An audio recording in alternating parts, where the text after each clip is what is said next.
We were not the people to invent content marketing.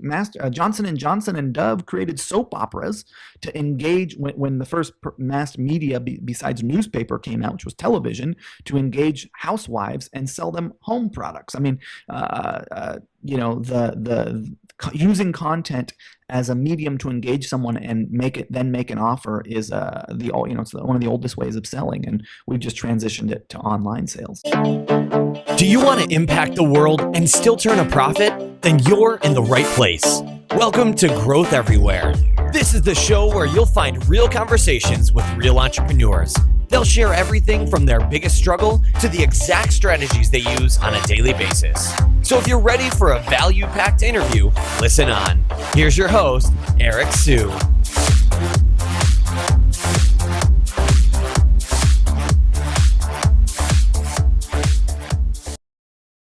Hey everyone, just a quick heads up that we're giving away an ebook called 29 Growth Hacking Quick Wins.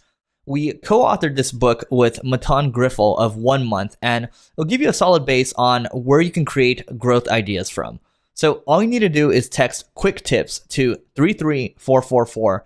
That's the word quick, Q-U-I-C-K, and tips, T-I-P-S as in sugar, to 33444, and you get instant access.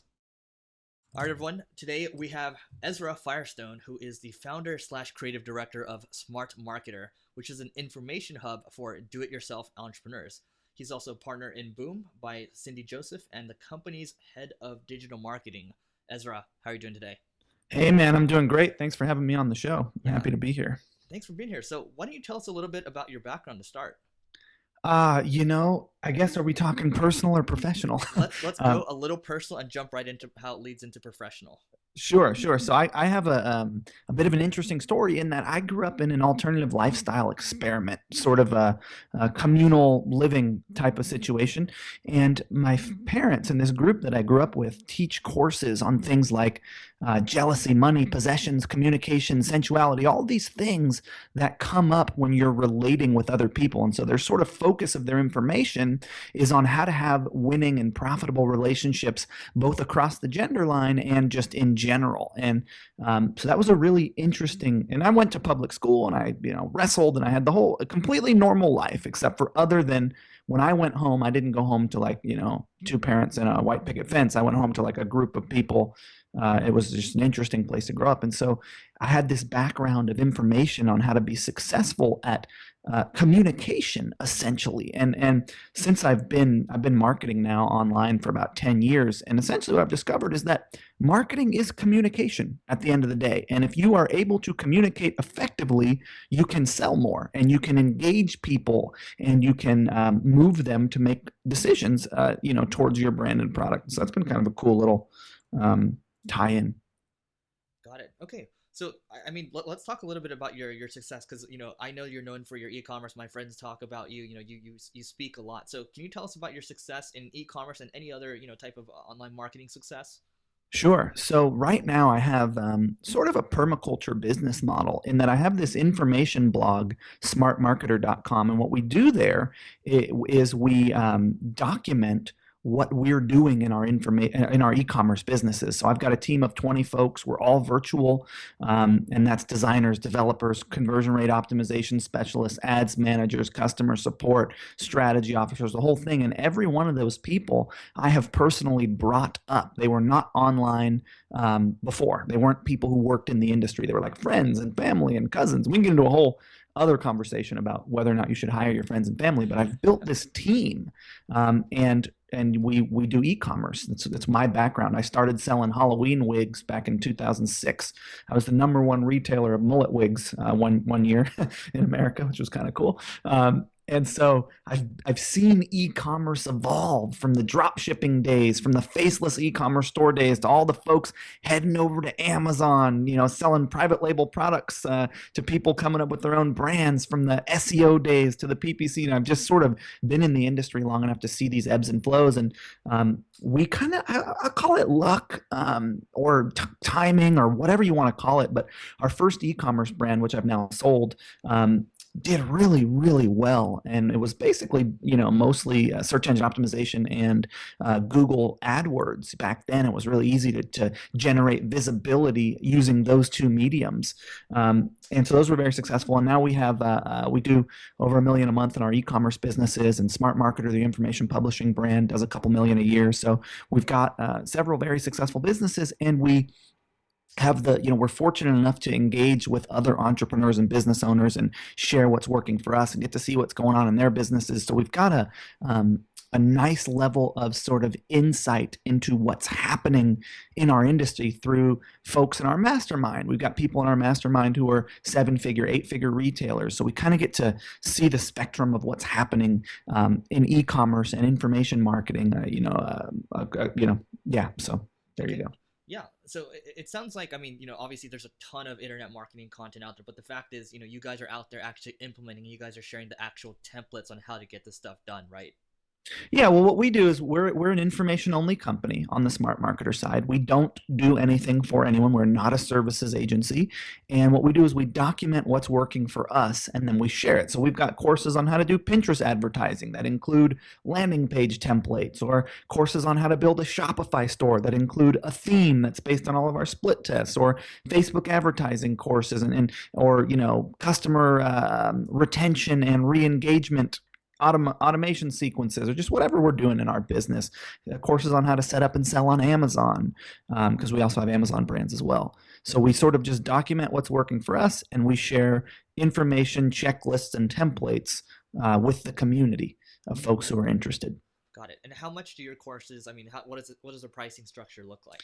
We are the good to better brand. So you don't come to us if you want to get started. That's not what we're good at. I can't help you pick a product. That's like, I'm good at if you want to scale. If you want to understand structure and systems and how to build a team and how to leverage, how to not, no longer be a sole operator, and how to do large scale direct response advertising and media buys. We spend several $100,000s a month across Google, Pinterest, Facebook, Instagram.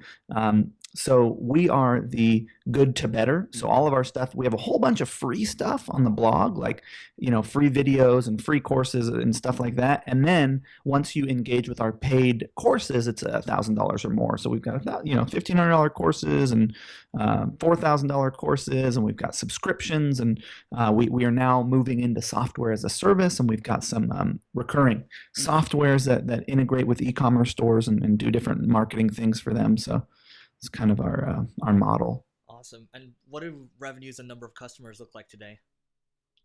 For what? For Smart Marketer. For Smart Marketer, we just hit 2 million for 2015 in revenue. The cool thing about the information business is it's all profit, right? Like the profit, not all profit, but the profit margins are very high. So on $2 million in revenue, that's somewhere around $800,000 in profit.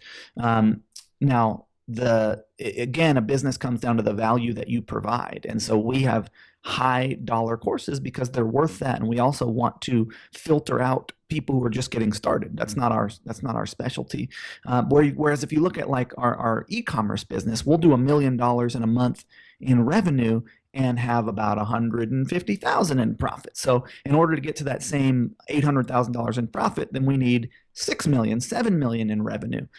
So the information business is much more profitable. The problem with an information business is that it's inherently not an asset, meaning it's built on me, essentially. It's built on my brand. And so if I stop working in it, I can't sell it to anyone, number one. And if I stop working it, then it stops making money, which is why we're moving it to a more of a software as a service model so that we can have it be more of a recurring model and not as launch-based, et cetera. Whereas the e-commerce businesses may not kick off as much cash flow, but they're, you could sell them to people. They're inherently valuable as a brand.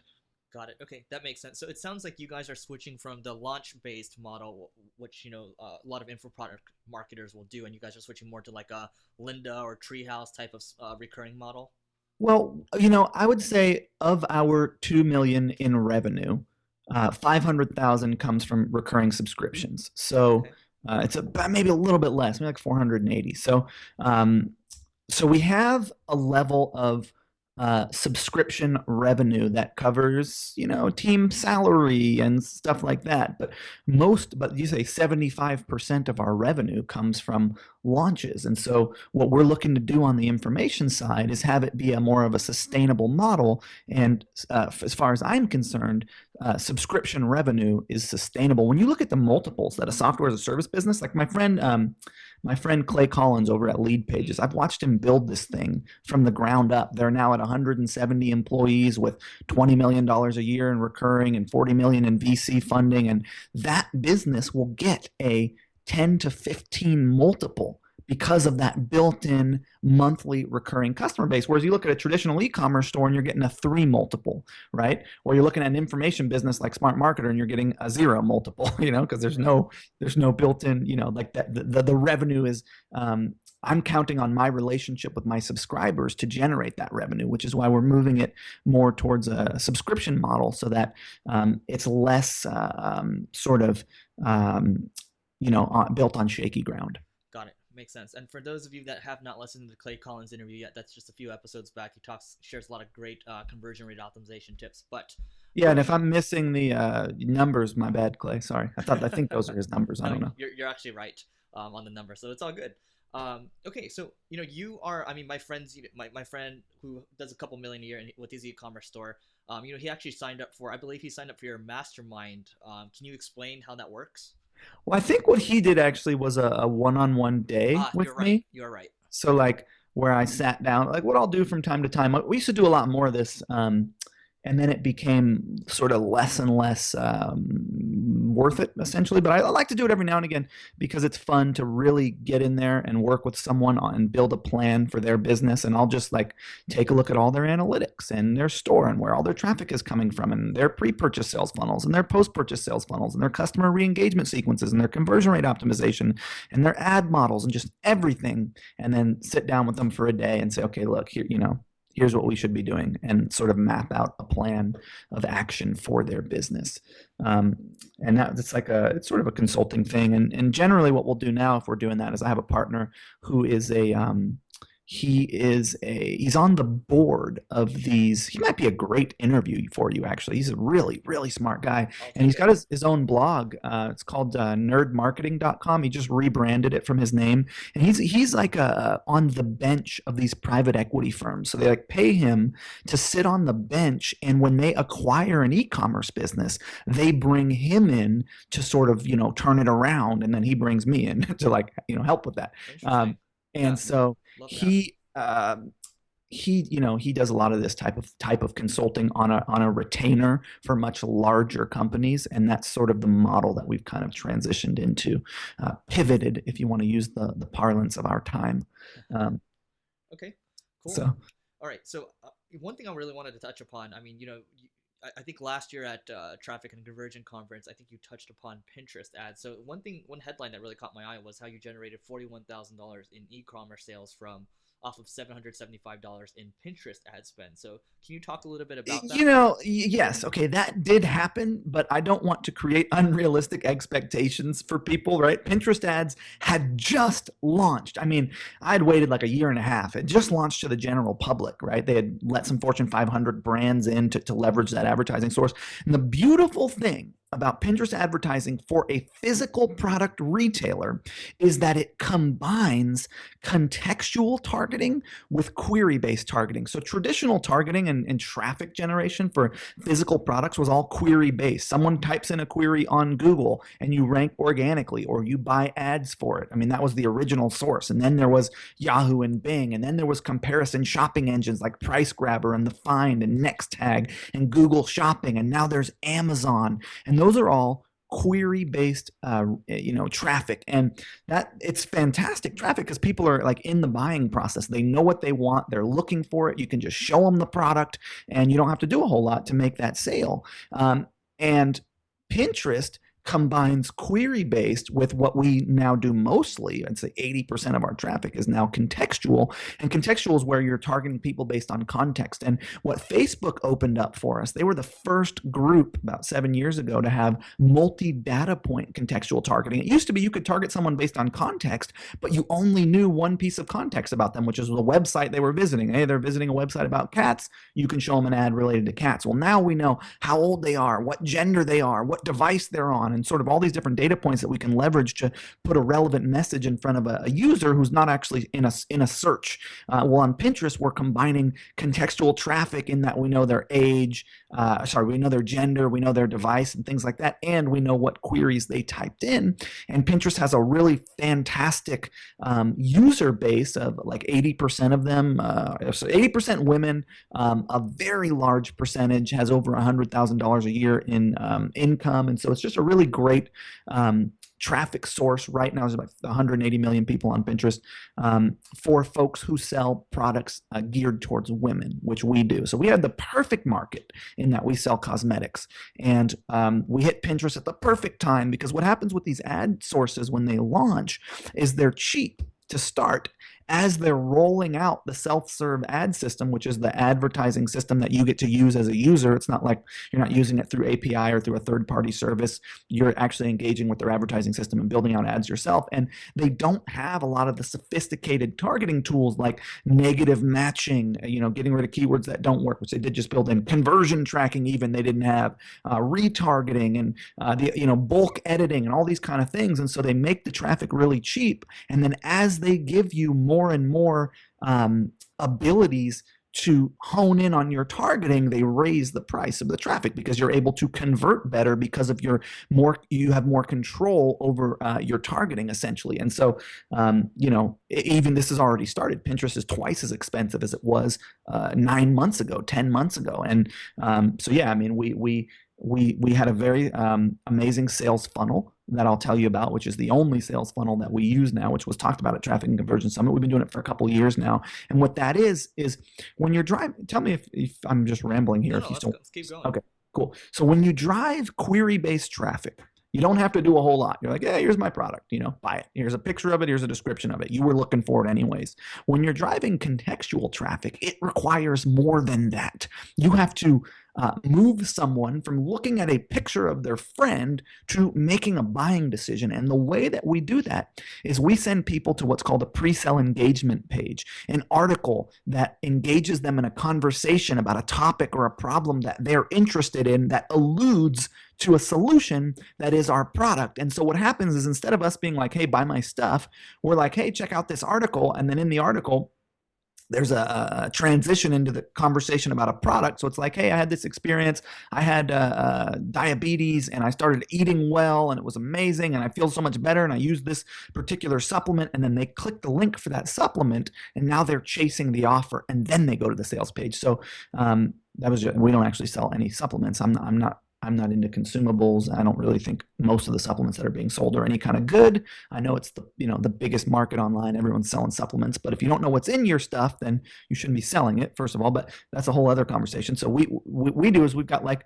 5 beauty tips for women over 40, and then it's like, oh, by the way, here's this cosmetic line that's amazing. And so then they click through and they go to our e-commerce store. And so we're driving all of our traffic to these pre-sale engagement articles. And then if someone doesn't click through on the article, if they just consume the content but don't make it to the offer, then we retarget them on both Facebook and Google using more content, a different article. Now, if they make it through to the sales offer, then we retarget them with more aggressive sort of sales material, because they were interested enough to click through and check out the offer.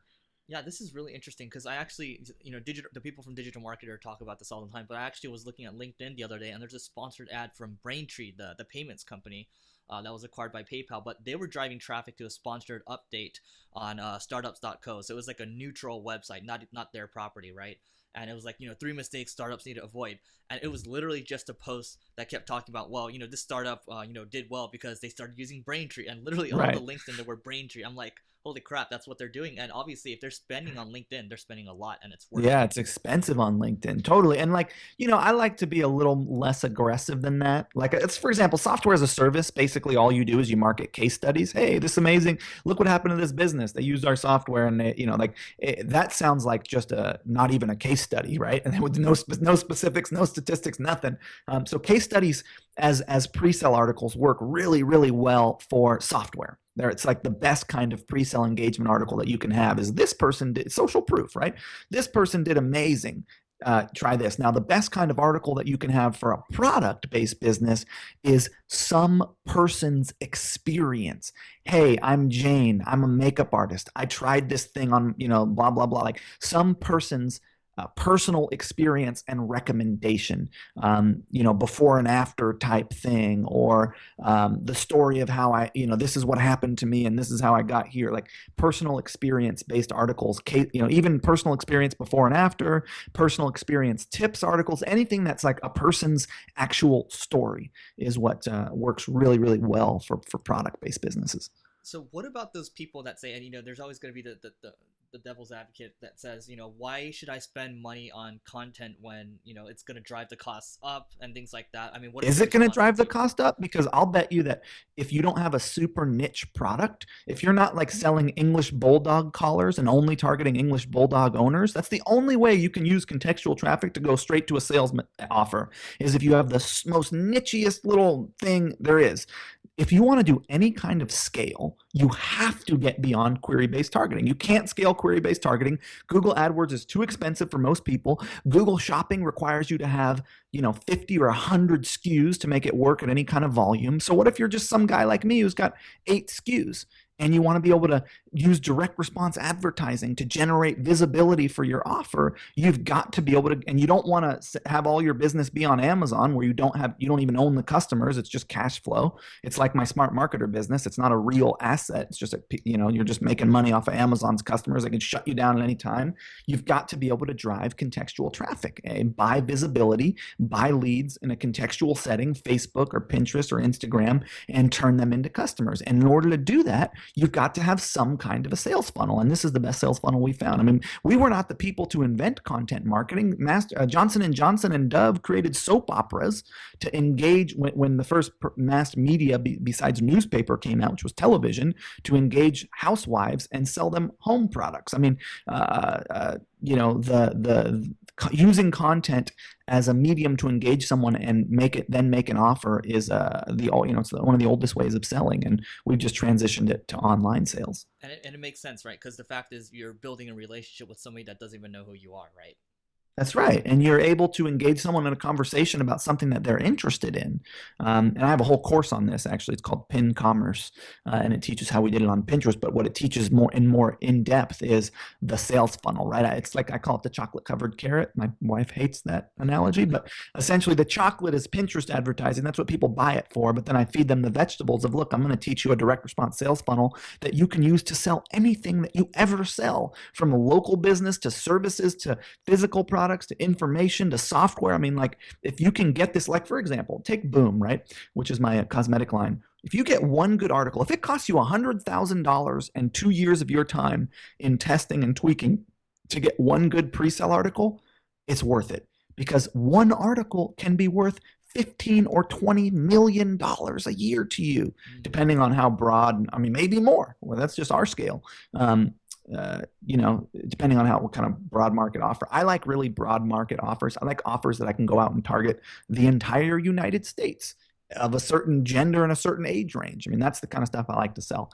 And I'm also into sustainable and organic and made in America and stuff that's like high quality and good, that has some kind of a service to the world beyond just selling some crap. Like all of my businesses have messaging that is positive. That, like for example, our cosmetic line is pro-age instead of anti-age. Everything out there is anti-age, anti-wrinkle. Women after 35, you need to quick fix this problem that's happening to you. You're losing value. Inject yourself with some bullshit. Like, no, we're about celebrating you as you are now. All of our cosmetics are sheer. You can see right through them. I like to do that kind of stuff. But whatever your model is, this is a fantastic way to sell. Okay, great. So I want to dive into a little nitty gritty around the content, paying for, traffic coming to your content. So if somebody had, let's just say, a $20,000 a month marketing budget, what percentage of that should be allocated towards promoting content? I know this is super general. Well, I mean, it's if you have how much did you say was your marketing budget? Let's just say it's 20K a What month. else are you going to promote?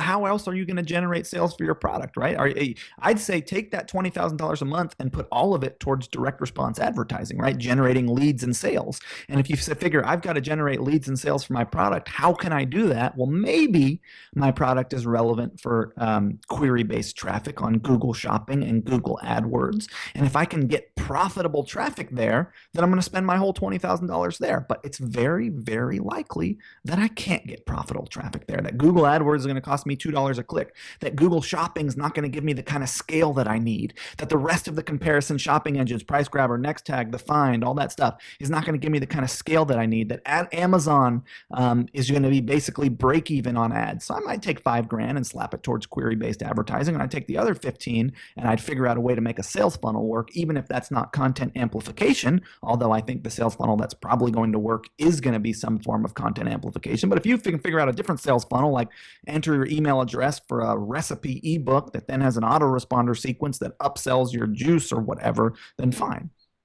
Got it. Okay. Now I just want people to get an idea of what Ezra's, percentage breakdown of traffic looks like. What percent goes We into spend content several application? $100,000 a month on advertising, Hmm. and all of it, 95%, 98% of it is content amplification. The other 2% or 5%, let's say, is retargeting, but we're retargeting content, and a very, very, very small fraction is query-based advertising, unless you're considering Pinterest, which, I mean, is technically a query-based advertising source, in which case I'd say 15% of our spend is there.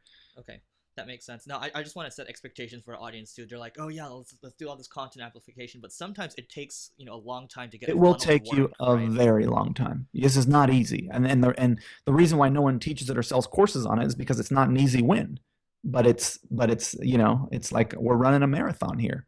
Who cares how long it takes? We're not trying to sprint to the finish.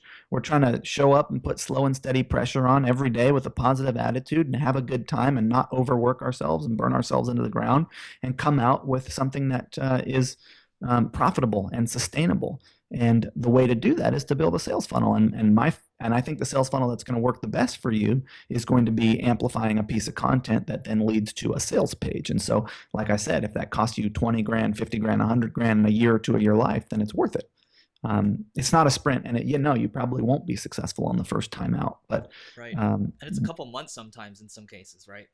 actually, it could be immediately, it could be a year. I mean, it depends on how much money you have, how good you are at copywriting, or if you have a copywriter, your ability to run a split test, the traffic source that you're using, the market that you're in. I mean, there's so many variables. I can't tell you how long it's going to take for you. That's not the right question. The right question is not. It's a misguided question. The question is, what am I willing to bring to this on a daily basis, and how much do I, and is this, is everything riding on this for me? If this doesn't work, am I screwed? Or is this coming from a place of surplus? Or, like, what can I afford to invest? And can I give myself a year to succeed? That's the right question. Makes sense. Okay. So just going back a little bit, getting back on a tactical side, let's say, we're running, Facebook traffic to content. Are we bidding on a CPC basis per click? How are we bidding on that? We do, we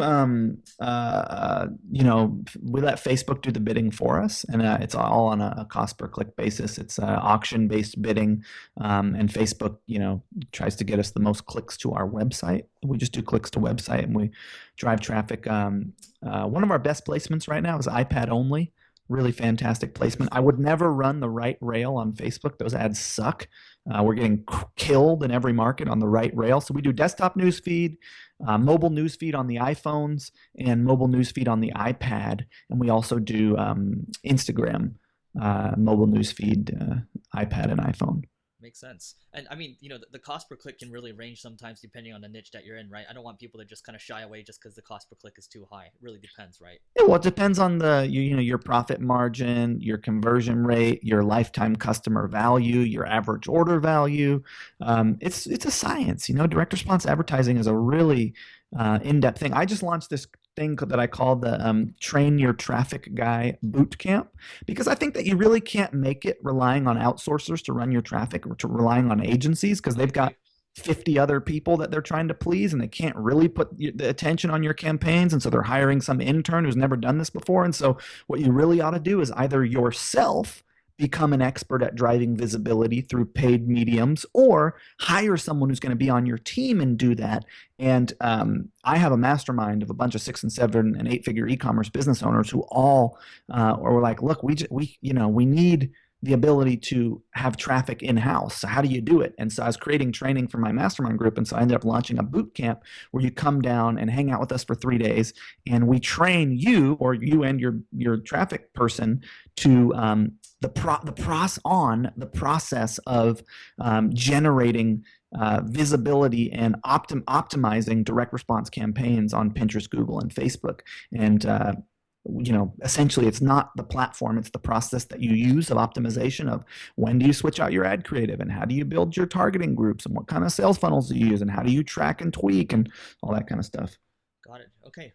Well, I have a few rapid fire questions for you. And I think, it makes sense to maybe perhaps have you on another day and we can just keep talking about this stuff, because I can go on forever. But what's one piece of advice you'd give to your 25-year-old self? Let's see. Well, I'm 29 now, so that's just 4 years Same ago. age. Thank you. Or awesome. Well, I think at my 25-year-old self, what would I give advice to that person? Man, I'm pretty happy with how things have gone. My philosophy, I've always chosen lifestyle over money. And my number one priority in my life has always been my relationship with my wife. We got together when I was 21 and she was 20, and we've always had it that, like, what we're chasing is intimacy and connection and a pleasurable life together, and that includes money or it doesn't. But I think most people are chasing success, and they think success looks like how much money they have, and then they make a bunch of money and they're still miserable. Because I actually released a post that'll come out this Monday. It's called Rich and Miserable, and I think it's worth watching because it's on this topic of, like, how do you define success? And I think what actually brings fulfillment is intimacy and connection and communication and relationship with other people. And so that's always what I've been optimizing for. And I think what I would have done at 25 is what I would have told myself. Now I have an answer to that. I was kind of stalling, but I like what I was saying when I was stalling. Is I would have learned how to delegate and build a team around me sooner, because that's what's allowed me to scale. As a sole operator, I believe you can get to a couple $100,000 a year without killing yourself, but that's sort of, I feel like, the ceiling for most single person operators. And if you would like to get to 7 and 8 figures, you're going to need to learn how to buy help effectively. Got it. That makes sense. And all the stuff that you're talking about, the courses and all that, we're going to make sure to link to it in the show notes. But I want to talk about your team for a second. So how is your team organized? So they're all remote? Are they full-timers? What does the structure look like? All that type of stuff. Yeah, I have 2 posts on my blog about the Smart Marketer team, where I go through what each person does and my viewpoints on how to build a team and how I talk about investing in people. So I think those are worth watching. But yeah, everyone's virtual. And we have bi-weekly team meetings. So twice a week, I don't know if that's bi-weekly. Twice a week we have team meetings where everyone's on. And each person has a specialty or a thing that they do that they have really invested in and trained on and gone through courses on, and has autonomy and freedom within their positions. And we don't use task management. We've tried a bunch of different task management tools, and we found that we just ended up, every time I would Skype with someone, they'd have a bullet list, and that's everyone used text edit and a bullet list. So we use now Google Keep, and Google Keep is essentially lists, to-do lists, and I can see everyone's list, and you just cross things off when you're done. I can add things to them, and so everyone essentially has a list. We use Slack to communicate in between meetings, I think that most people buy help, and then they're like, oh, the help wasn't good. And it's like, no, you didn't invest in that person. You didn't spend 1, 2, 3 hours a week training them on what they need to be doing, talking to them about the philosophy that goes behind their particular position, getting them courses. Like, you've got to invest in people and bring them up so that they understand what's going on the level that you understand what's going on, and that they're more of an expert in their particular field of conversion rate optimization or copywriting or ads management or customer service or whatever, video editing, than you are, content syndication. And so, I've got some posts on how to buy help. Okay. Yeah, I think we'll reach out to you and we'll put those in the show notes as well. I think a lot of great resources here. Okay. What's one must-read book you'd recommend to everyone? Willpower. There's a book called Willpower, and it's really, really amazing. Such a fantastic book about essentially your ability to do things. The skill set that you want to develop as a person is the skill set of mastery, which is simply the ability to put your attention in one area consistently over time. And that, you pick up an instrument for 30 minutes a day, you're going to get better at that. And so this book, Willpower, is about that topic. They did these tests, and they thought that there's two things that predict your success in life. One of them is your intelligence, and the other one is your willpower. And up until recently, they didn't believe that either one could be improved upon. They figured you were just you were born with what you got. And now they have discovered that willpower can be improved upon. And I think that is like just a must read for every person who's interested in self-improvement in any area of life. Is that required reading for your team?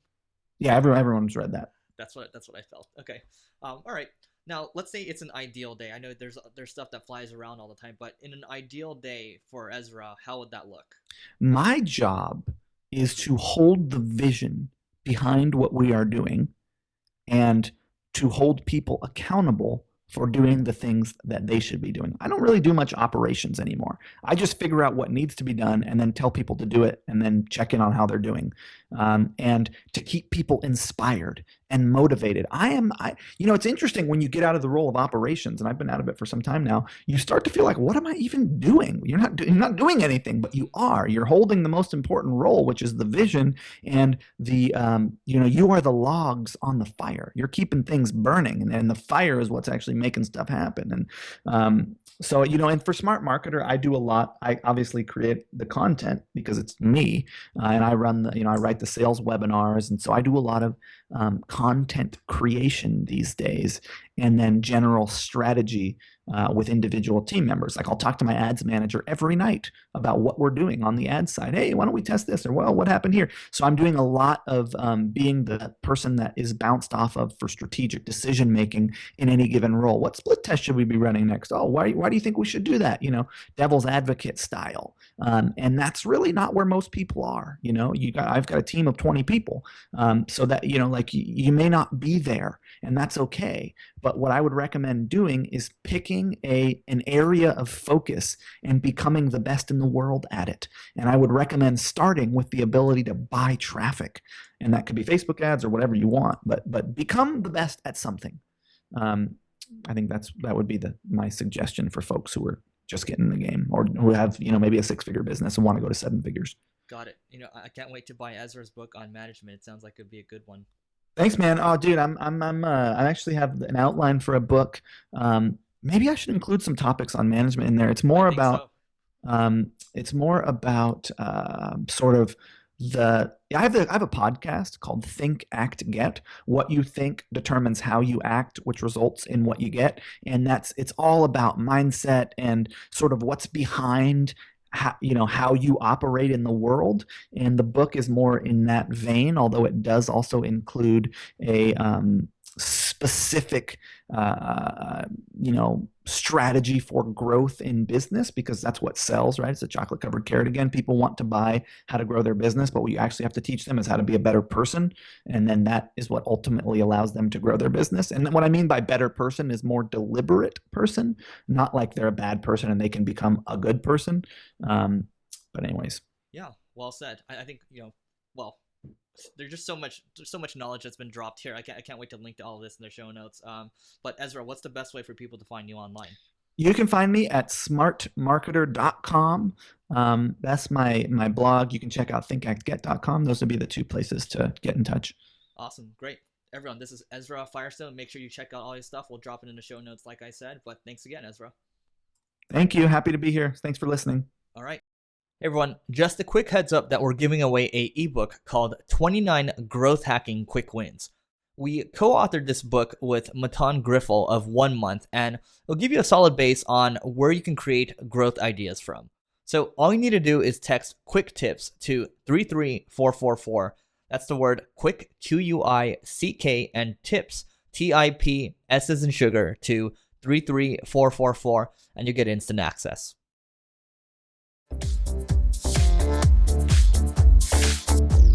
Thanks for listening to this episode of Growth Everywhere. If you loved what you heard, be sure to head back to growtheverywhere.com for today's show notes and a ton of additional resources. But before you go, hit the subscribe button to avoid missing out on next week's value-packed interview. Enjoy the rest of your week, and remember to take action and continue growing.